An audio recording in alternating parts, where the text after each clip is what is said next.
ଜୀବନ ଯୁଦ୍ଧ। ସ୍ଥାନ, କାଳ, ପାତ୍ର ସବୁ ବଦଳିବେ।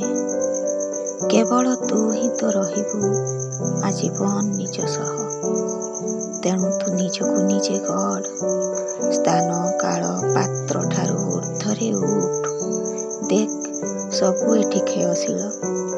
ସମୟର ମହାକାଳ ଗର୍ଭରେ ସବୁ ହୁଏ ଲୀନ। ତୋର ଚିହ୍ନା ଜଣା ମଣିଷମାନେ ପାଲଟି ଯାଆନ୍ତି ଗୋଟିଏ ଗୋଟିଏ ଜୀବନ୍ତ ଶବ।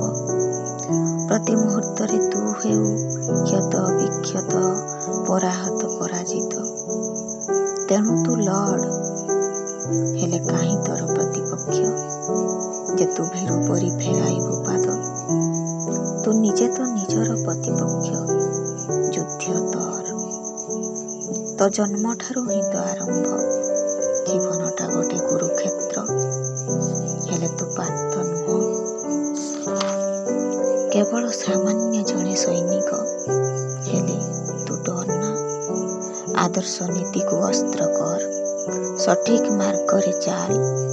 ଦିନେ ଦେଖିବୁ ହେବ ନିଶ୍ଚୟ ବିଜୟ ପ୍ରାପ୍ତ। ସେତେବେଳେ ସମୟ ଚାହିଁଲେ ବି କରିପାରିବନି ଲୀନ। ତେଣୁ ତୁ ଲଢ଼ ଆଜୀବନ ଜୀବନ ଯୁଦ୍ଧରେ ନିଜକୁ ନିଜେ।